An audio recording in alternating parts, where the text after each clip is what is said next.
Call this meeting of the Madison Local School Board to order, and we'll start with the Pledge of Allegiance. I pledge allegiance to the flag of the United States of America and to the republic for which it stands, one nation, under God, indivisible, with liberty and justice for all. Roll call. Mrs. Melissa Walker. Here. Mrs. Scotterman. Here. Mr. Mosier. Here. Ms. Amy Walker. Here. Mr. Porter. Here. Can I get a motion to adopt the agenda? So moved. I'll second. Discussion? Okay. Mr. Mosier. 4. Mrs. Melissa Walker. 4. Ms. Amy Walker. 4. Mrs. Scotterman. 4. Mr. Porter. 4. And can I get a motion to approve the meetings from the last board meeting, or the minutes from the last board meeting, rather? So moved. Second? I'll second. Discussion? Mrs. Melissa Walker. 4. Mrs. Scotterman. 4. Mr. Porter. 4. Mr. Mosier. 4. Ms. Amy Walker. 4. And presentation of certificates. None. Do we have any visitors who would like to recognize the board this evening? Okay, administrative committee reports. We have nothing for legislative. Do we have athletic board of control? No, we meet next week. Thank you. Sorry, Doug. You're And our good. student representative is not here. Facilities. Good evening. So I got good news. We are finished with the move of all the classrooms for Mifflin, Eastview, and South. Got 56 moves done as of yesterday. So right now we're just going through and getting the loose items here and there, getting things transferred from South and Eastview to Mifflin for storage facility and whatnot until we decide what we're doing. Everybody stayed healthy. That was a good thing. There was only 6 of us doing the move, so we'll get the truck returned on Thursday, so we'll save ourselves about 2 weeks worth of a rental. Other than that, things have been going well. No real issues at the moment. No, I say that. We are working on some different projects throughout the district. One of them is going to be lighting issues, or not issues, but upgrades. We've talked about doing LEDs in our facilities. Most of them have been switched out. Right now, we're going to focus on devices that turn off your lights when you're not in use. So motion detectors in the restrooms. We've done some pricing on those items. If we go with something that's ceiling mounted, it's a lot more expensive than having an actual light switch style motion detector. So that's something that we're going to implement throughout the high school and the elementary schools. The middle school already has those features built in. So that's something that we're going to be working on throughout this summer and into the fall. But other than that, that's about all I've got right now. So thank you. Thank you. We have nothing for board policy, student achievement. So we only have 2 reports this month. So from the Madison Adult Career Center, they had 50 out of 52 recent certifications, 16 of those in nurse's aid, 1 in cosmetology, 4 in registered dental assistant, 4 in registered medical assistant, 5 in registered phlebotomy technician, NCCER credentials, which is multiple tests per credential. They had 16, and 3 welding certifications.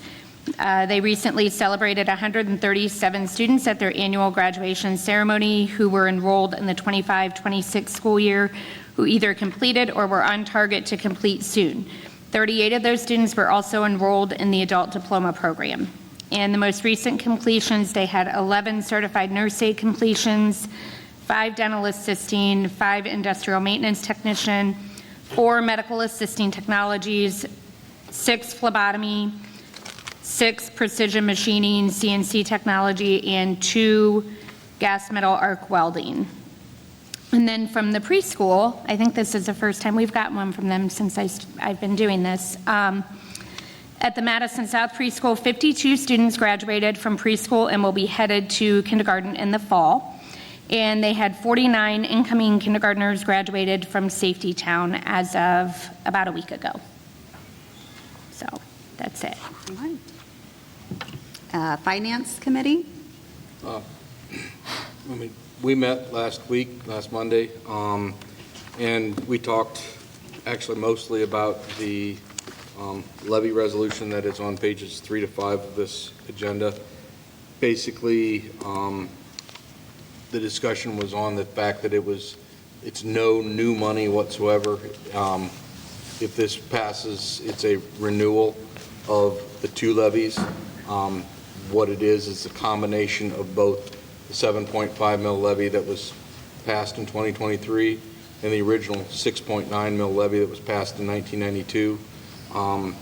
It combines those to one renewal, and we discussed that, as was also discussed at the board meeting, that we had the special board meeting, to hopefully avoid some levy fatigue and from the community, levy fatigue from the board, and get them wrapped up into just one renewal. So even though if you read through it, it'll say 14.4 mils. That is a combination of those two combined, the 1992 and the 2023. That was what was voted on. That's not the effective. What we're actually be collecting is closer to 8, because the 6.9 mil levy has been reduced to about 2.45, and the 7.5 mil is about 5.61. So we're not collecting that 14.4. So that's why it's absolutely no additional money at all to the taxpayers. It just combines the two.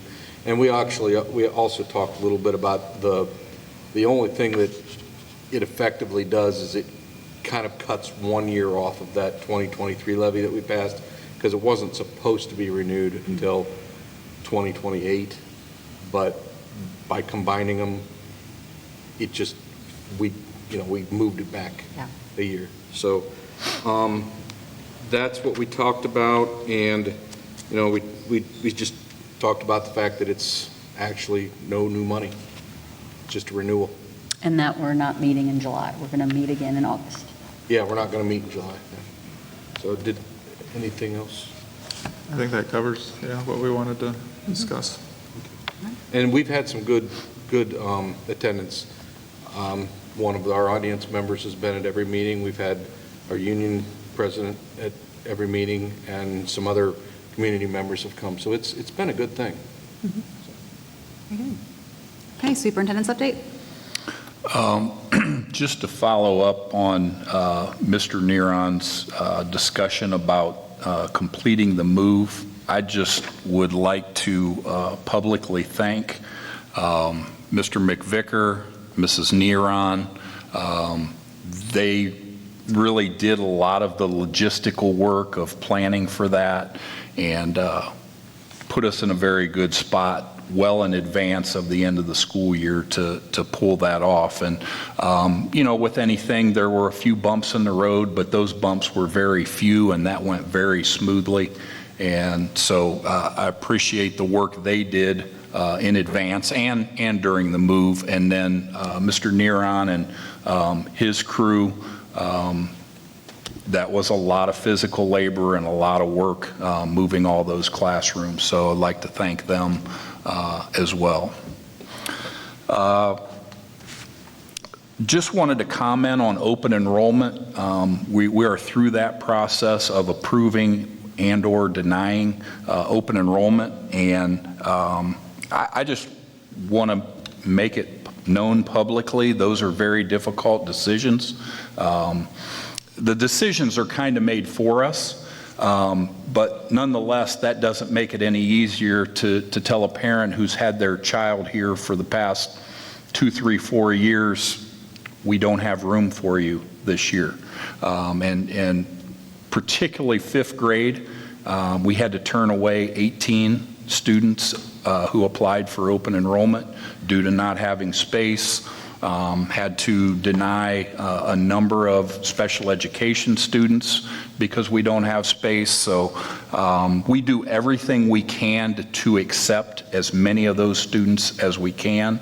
Unfortunately, when we don't have space, we have to say no to those folks. But that is not easy, and the parents that contacted me to ask if we would reconsider, I followed up with them, and I just encouraged them to reapply next year.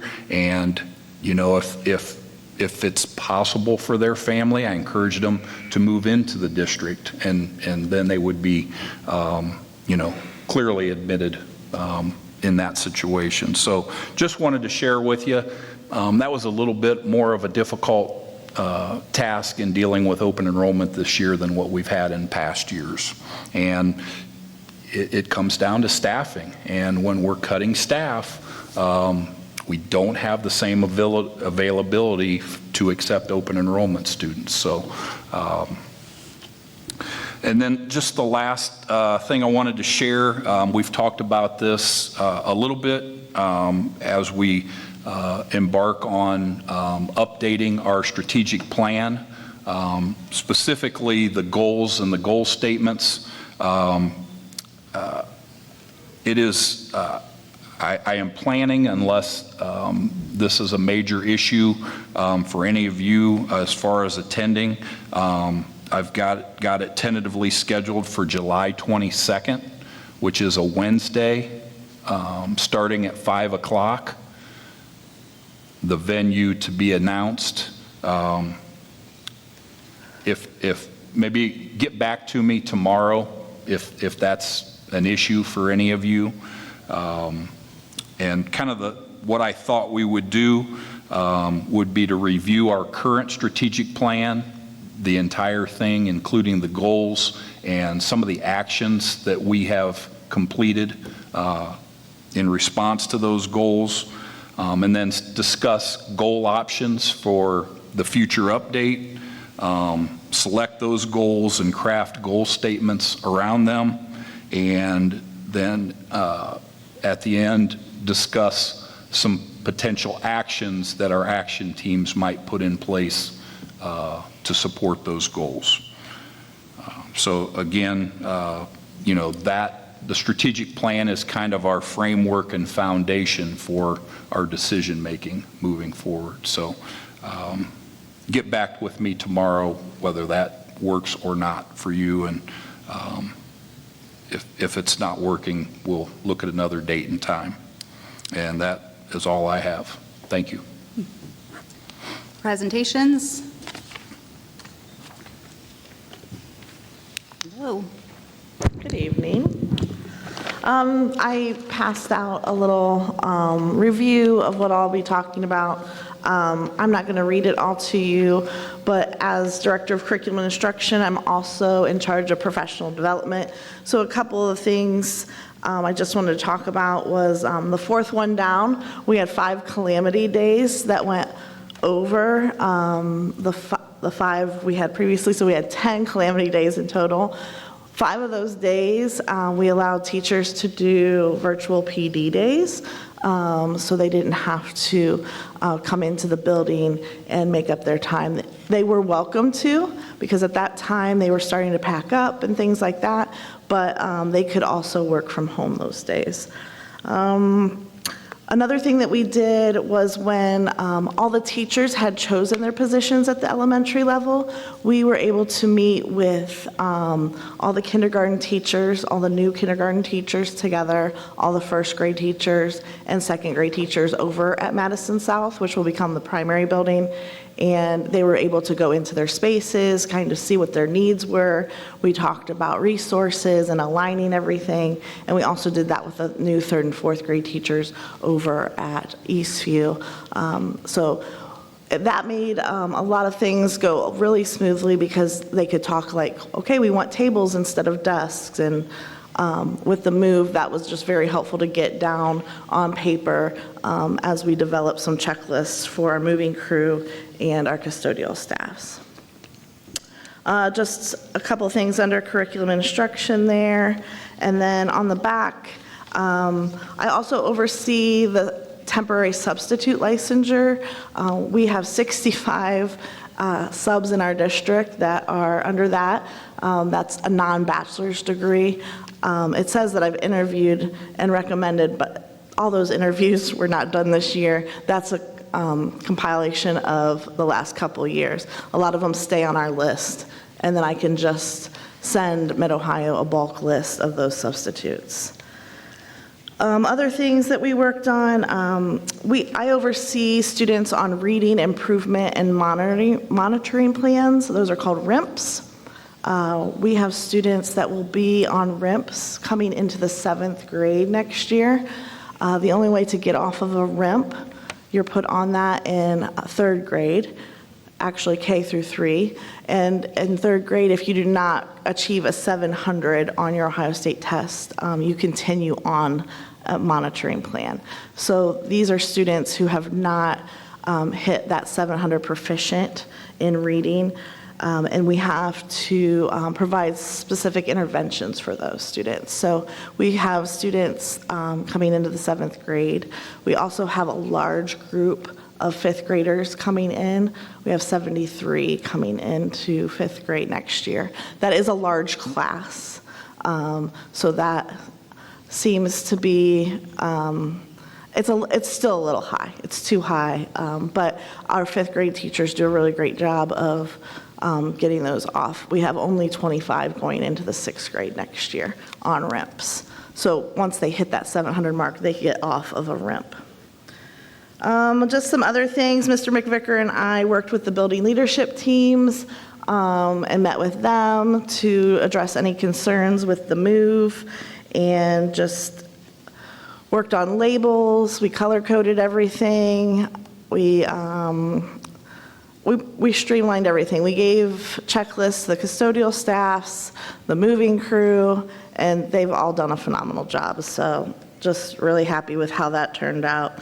And then also planned the Mifflin farewell, really well attended, and that was a really good opportunity to say goodbye and see a lot of people. So that's about it.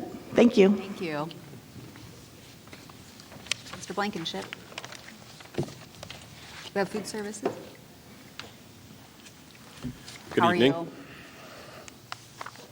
Hey, we did it. Now, if I can run the clicker, we'll be all right here. Maybe not.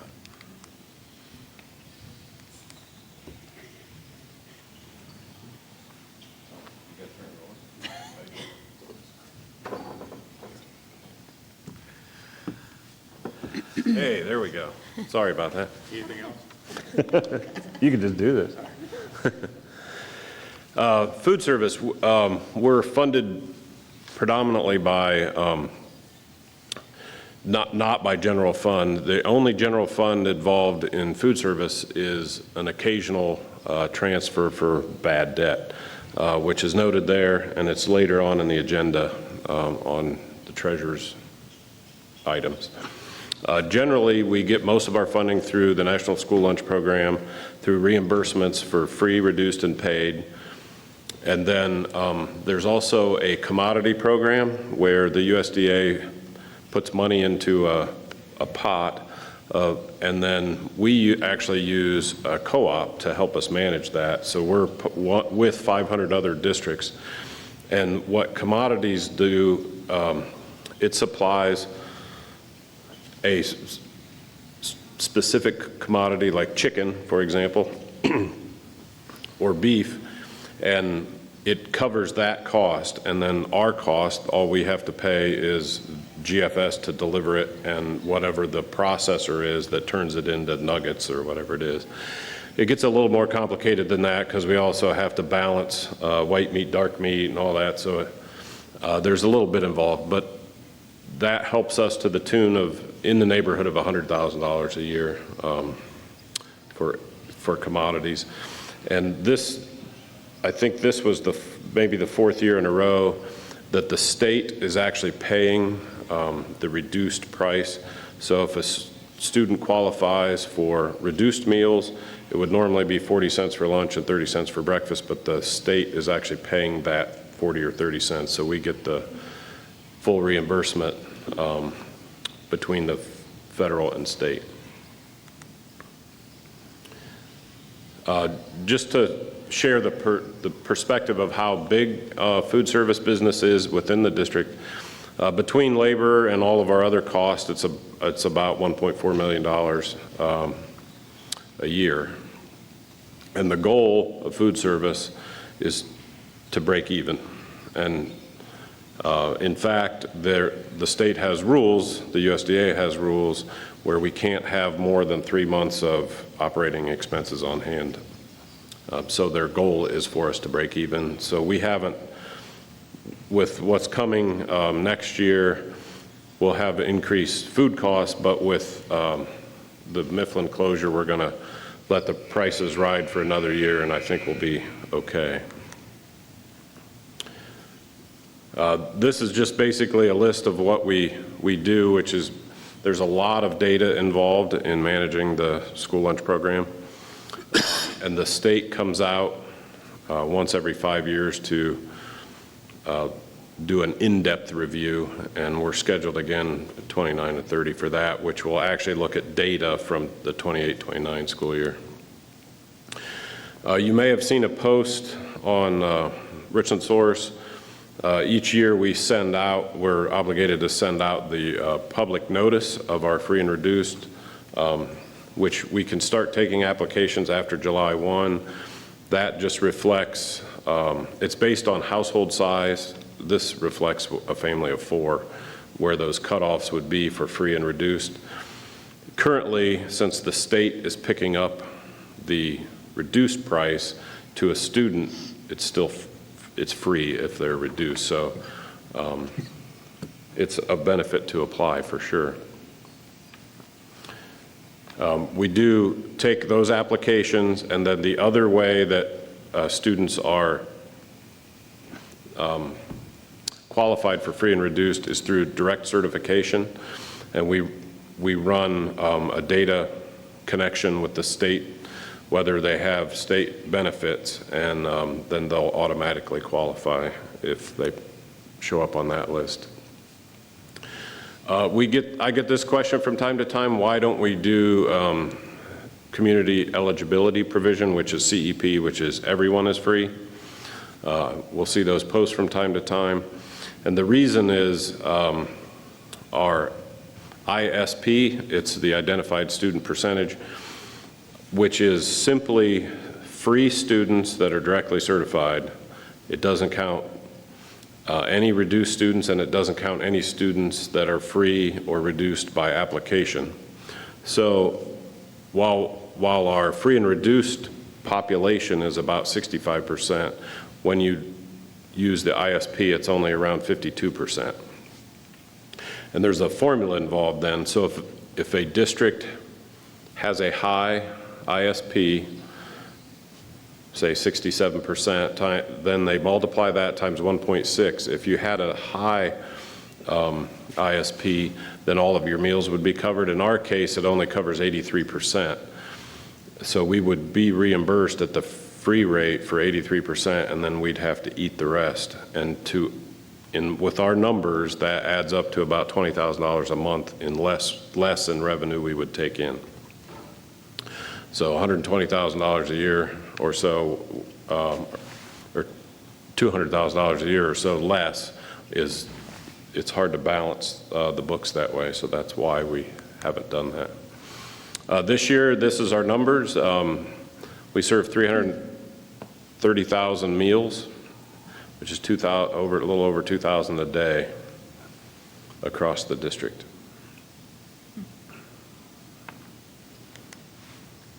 While our counts went down a little bit along with our enrollment, I looked at participation, which is the percentage of kids that are eating, and we improved again. So our participation rate is still going up. This, I mentioned our prices, which we plan to keep the same. On the right-hand side is the reimbursement rates that we receive. Challenges, food costs. Food costs are tough to deal with. They've gone up like everything else. Food waste is a challenge. We have to try to guess how many are going to eat today, and hopefully we guess correctly, because we don't want to be throwing a bunch of food away. And employee costs. So there's some USDA rules that which I'm going to talk about in a minute, with sodium and calorie limits. They're very difficult to meet. And building next year's menu, it took me a lot of time to try to get those to match. Meal pattern requirements, which we talked about last year more, the details that go into that are pretty challenging. Milk rule changes, which I'll touch on in a minute, and unpaid meal debt. Our unpaid meal debt, we started this school year with a little over 38,000, and we finished with over 49,000 in debt. So the inactive debt, which is students that have moved on, no longer enrolled, is around 20,000. And that's what the 1,900 is dealing with a portion of that. We don't try to eliminate the entire 20,000 because there's a chance that if someone leaves, they may come back, and at that point, hopefully catch up. I mentioned calorie and sodium limits. The sodium limits are for grades K5 or 935, and I don't expect you to know much about sodium, but that's low, and it's becoming lower. It's 1110 going to 935, so it's tough to meet the sodium limits. The calorie limits also, some of the things you might like to see on the menu, then when you pair those together, then all of a sudden you're over 600 calories, and that's something we can't do. So building menus, that's always a challenge. And in the fall, not this coming fall, but the fall of next year is when sodium limits are going down again. So, and sadly, I think that will just affect taste. We'll have more complaints. The milk rule changes. So in January, they passed legislation that we could offer additional milk. We were limited before to 1% or skim, and you had to offer both, one flavored, one white. In January, they passed legislation that we could offer whole milk, 2%, you would think better tasting milk. The issue was when they passed that legislation in January, they only allowed it at lunch and not breakfast. So at breakfast, your limits were still 1% and skim, while our milk coolers only hold so many, and it would be really difficult logistically to say you can't take that one at breakfast, but you can take that one at lunch. So we didn't change anything. June 8th, so just a couple of weeks ago, now they're going to let us offer that at breakfast. The challenge is that if we do, like the difference between whole milk at 150 calories and skim at 80, you can see if you only can serve 600 calories in a lunch, you're losing a big percentage of it right there. So it's a challenge to implement because you still have to comply with this calorie rules. A couple of things we do to try to save money is offer versus serve, which we talked about all those rules that you have to offer, but they don't have to take everything. So, and it's a cost savings. If they're just going to throw it in the trash, then we would prefer they didn't take it. There are limits which are on there of what they do still have to take. The other thing that we do is share tables, and there's a lot of rules around how those operate, but we can actually, if they have to take fruit, for example, and it's a sealed fruit for the day, and they don't want it, they can put it on the share table. At the end of the lunch, we can actually take that back as a cost savings. The menus, we're on a 4-week cycle for lunch and a 2-week cycle at breakfast. It's all on our website, and there's an app as well, and all the nutritional information that goes along with each meal is there. We did a survey again this year. I asked students 7 through grade 11, and we got 169 responses, so I'm trying to implement some of their requests into the menu. Grade level buildings will actually provide us some opportunity to tailor the menu to the age, where you had K4 before. A fourth grader likes a lot more things than a kindergartner, and our menu, was what it was for the school. So we'll be able to tailor it a little better, I think. There's been a lot of rumors that the federal government is going to make some additional changes with more proteins.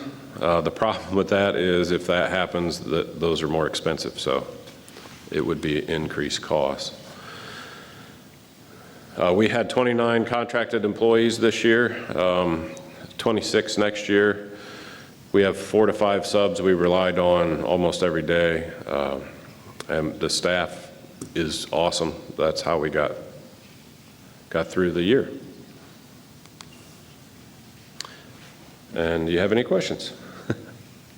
So, thank you. Thank you. All right, item I, approval of donations. Can I get a motion? So moved. A second? I'll second. No discussion? Just maybe a thank you to the Altrusa International and the middle school PTO and to Katie Brenner for those items. Mr. Mosier? 4. Mrs. Cotterman? 4. Mr. Porter? 4. Mrs. Melissa Walker? 4. Miss Amy Walker? 4, and then we have treasurer's business. Can I get a motion? So moved. Second? Second. Discussion. Yeah, just under number 4, what's the use of blanket and super blanket? Do you want me to do that Sure. before I get to number 4? The blanket and super blanket? Okay, so here's the deal. If we know we're going to spend, we don't know how much we're going to spend on electricity, right? But we know we're going to have a purchase order for electricity from Ohio Edison for the year. So it's a blanket purchase order when you know it's like one vendor, but you don't know how much it is.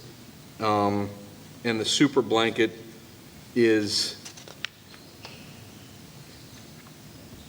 it's the same vendor, but, man, I forget, I'm sorry, I'm going to have to get back with you.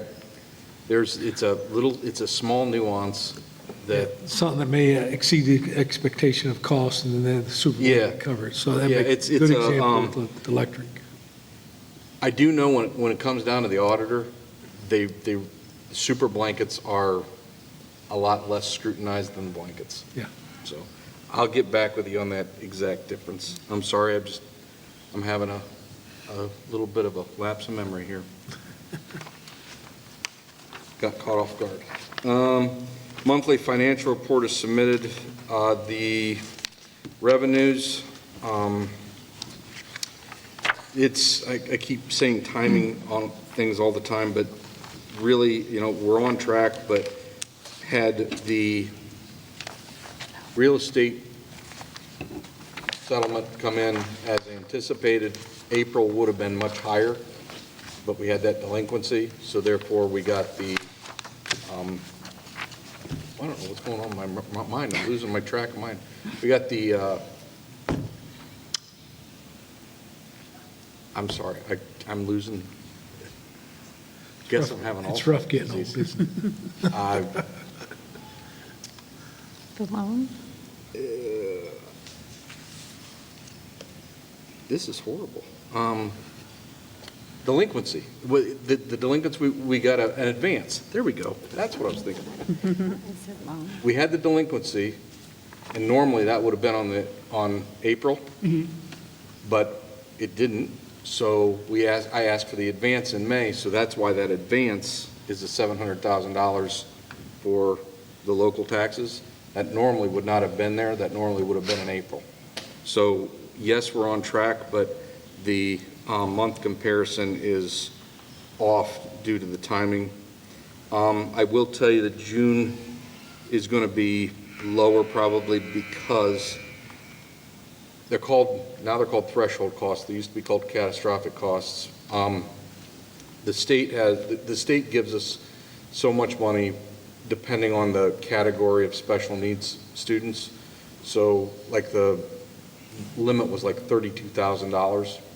Well, when we spend more than that, we get to submit to the state, we've spent above the threshold, or we're spending catastrophic money. Well, this year, and then they reimburse you a percentage. This year, the percentage they reimbursed was less than last year, so we got 25%.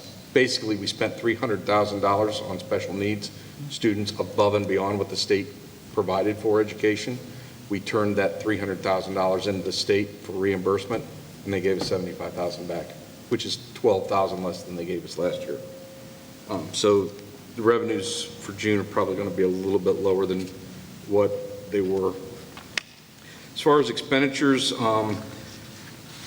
right now the way it's set at the end of May, we were just exactly where we were last year, pretty flat on expenditures, and had 27 days of cash on hand, which is the same as last year.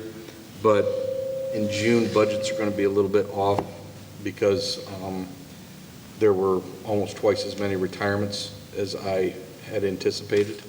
So when you have retirements, you have severance, and you have their payoff of their contract.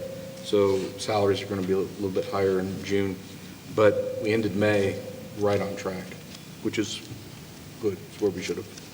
And if you look at the fiscal year comparison, we're right at where we were last year and right at where we are forecasting, within 1%. So before I move on, are there any questions on the financial report for May? Okay. Number 2, revised permanent appropriations. What we have to do is, it's a fancy word for the budgets. We have to basically say, here's what we're anticipating spending in a budget for the year, and submit it to the county auditor, and it has to be done every year as a permanent. We're done with the budgets, we're not going to submit anymore. So that's what the permanent appropriations I sent you guys in your packet, that's what that is for this year. The next one is temporary appropriations for FY27.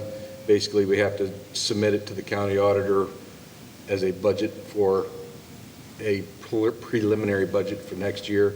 We do it at 50% of what we've appropriated to spend this year, and then in August or September, I submit it to the state for the permanent for the year. So it gives us basically July and August to figure out exactly where we are and what to submit to the state.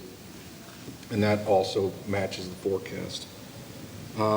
Number 4, we talked about blanket and super blanket purchase orders. I'll have to, like I said, I'll get back with you on the difference between the two, but basically it's when you know you're going to spend money with somebody, but you don't know how much you're going to spend, so you put in a blanket purchase order. Tell you what, an example, here's what I think it might be. I got to remember, like standard plumbing and heating, we don't know we're going to have a bill because we don't know when we're going to have breakdowns.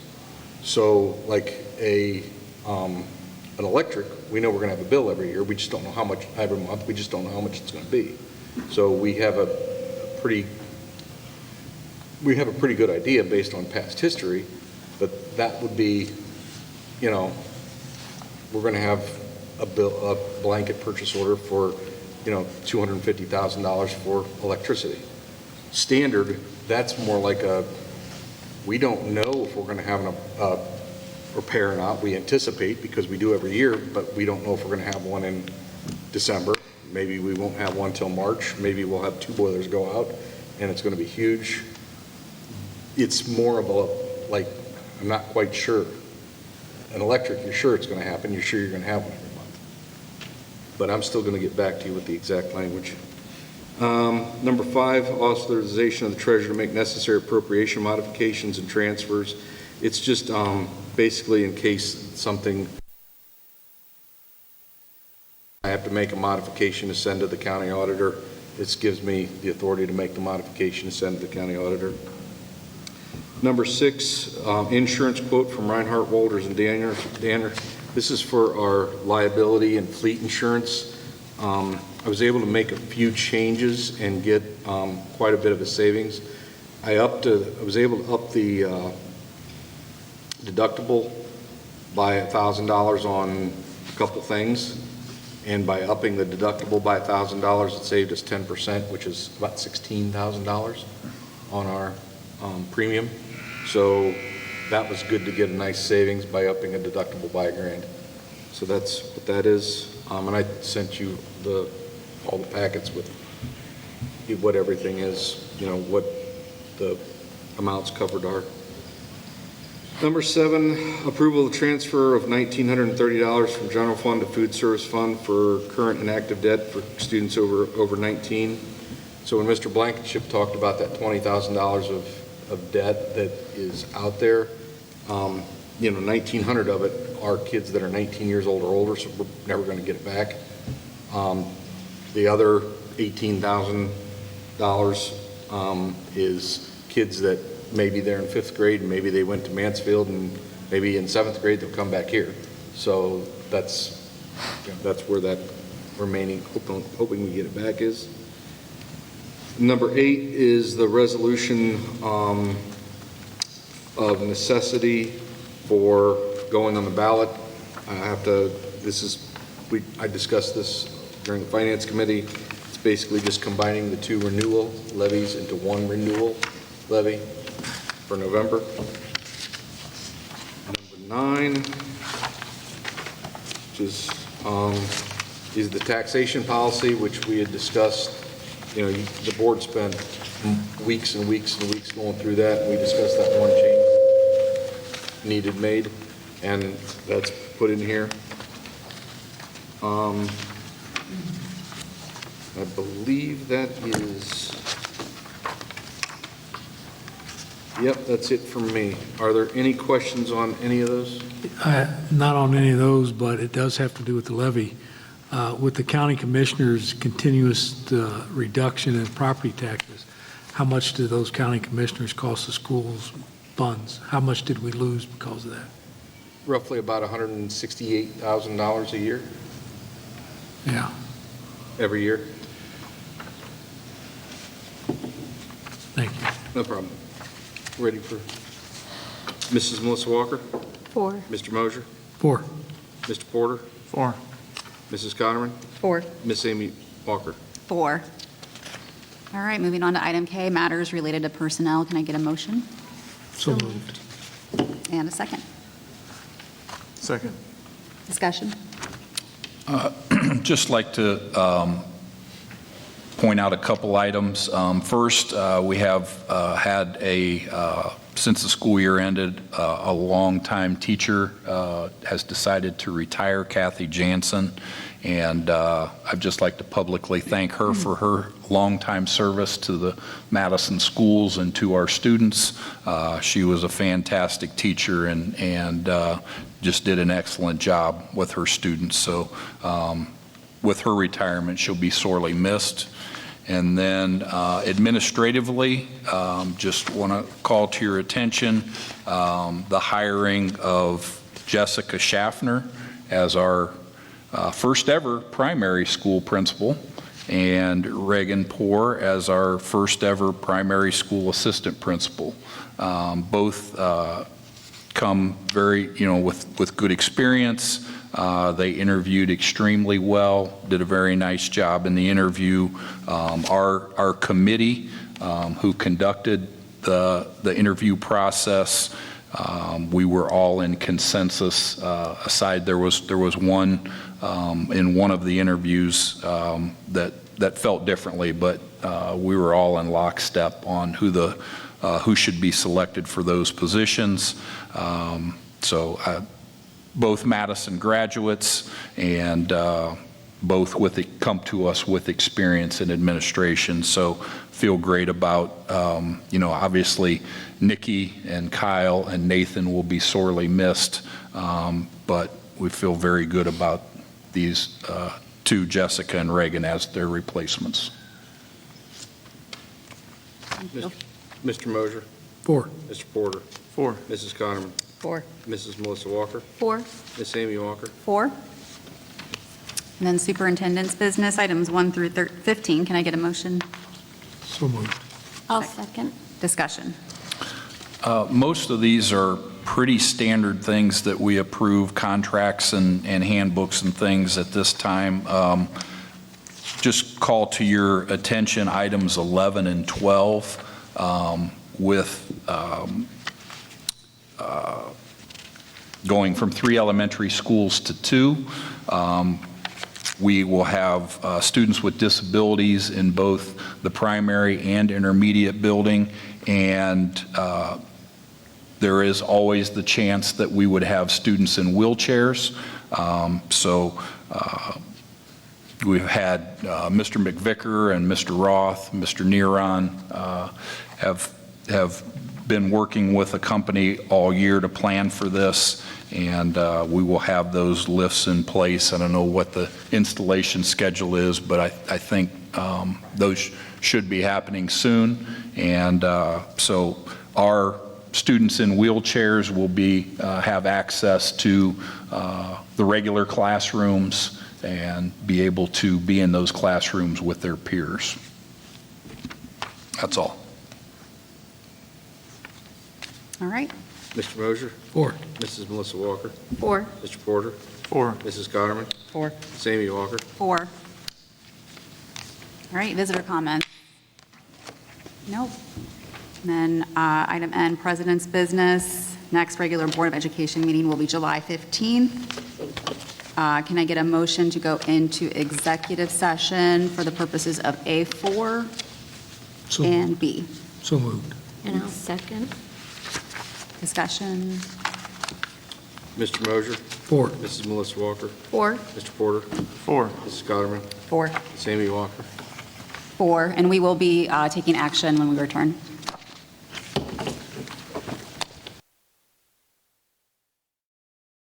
Come out of executive session. So moved. Second. I'll second. Porter? 4. I'm sorry, Mr. Mosher? 4. Mr. Porter? 4. Mrs. Cotterman? 4. Mrs. Melissa Walker? 4. Ms. Amy Walker? 4. And can I get a motion to request, can I get a motion to approve the termination of employment for Addie Radabal? So moved. Second. I'll second. Discussion. Mr. Mosher? 4. Mrs. Melissa Walker? 4. Mr. Porter? 4. Mrs. Cotterman? 4. Ms. Amy Walker? 4. And then next up, can I get a motion to adopt the resolution in regard to the sale of the old junior high property as amended?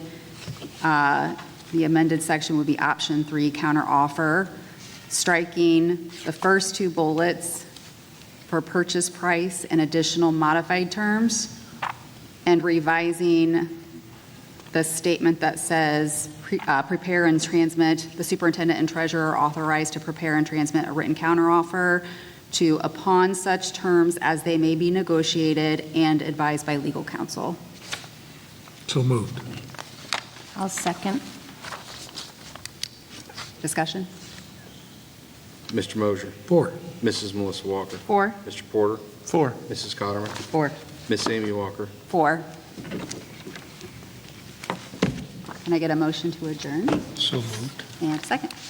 I'll second. Mr. Mosher? 4. Mrs. Melissa Walker? 4. Mr. Porter? 4. Mrs. Cotterman? 4. Miss Amy Walker? 4.